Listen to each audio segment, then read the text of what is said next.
Is there any financial help for a first-time buyer out there? Why, yes, there is, and it's a little bit complicated. The first thing is a lot of different cities and counties in the United States might have a first-time buyer grant program where you can apply to get some money to help you, usually in the form of maybe a couple $1,000s to help with closing costs. And it's designed to help spur, people who are just struggling to get into an actual home and gain equity, the foot up to be able to do that. So you have to research that. There's way too much that I can even explain in this video. But what I'm talking about here is, are there any actual federal programs? And the answer is possibly. The Biden administration has put together a bill that would give a $15,000 tax credit to first-time homebuyers. So that's what we're going to talk about.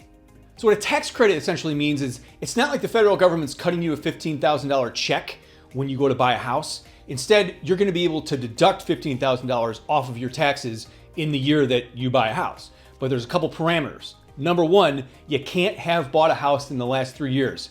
And that's interesting because you could still technically not be a first-time home buyer. You could have bought a house more than 3 years ago and still theoretically qualify for this tax credit. The second parameter is you can't make too much money. They want you to be able to earn 60% and no more of the median income. The other two parameters are the house actually cannot exceed what the median value is. So you really can't expect to buy a $4 million house and then qualify for the first time tax credit. It's gonna have to be somewhere, at least if you're in say the Bay Area, it's somewhere in the $900,000, $800,000 range or less. And then the last one is it has to be your primary residence. This doesn't qualify if you're gonna buy a house and then rent it out. So where is this thing?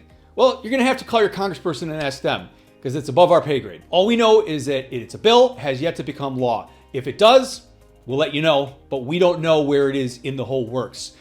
But there's more ways to save money on just tax credits. You can ask for closing cost help. You can ask for a buy down in the rate. There's so much more that we can't get into it in just this short little video. So if you're just getting started and you're looking to save some money and you want answers, just message us. Thanks.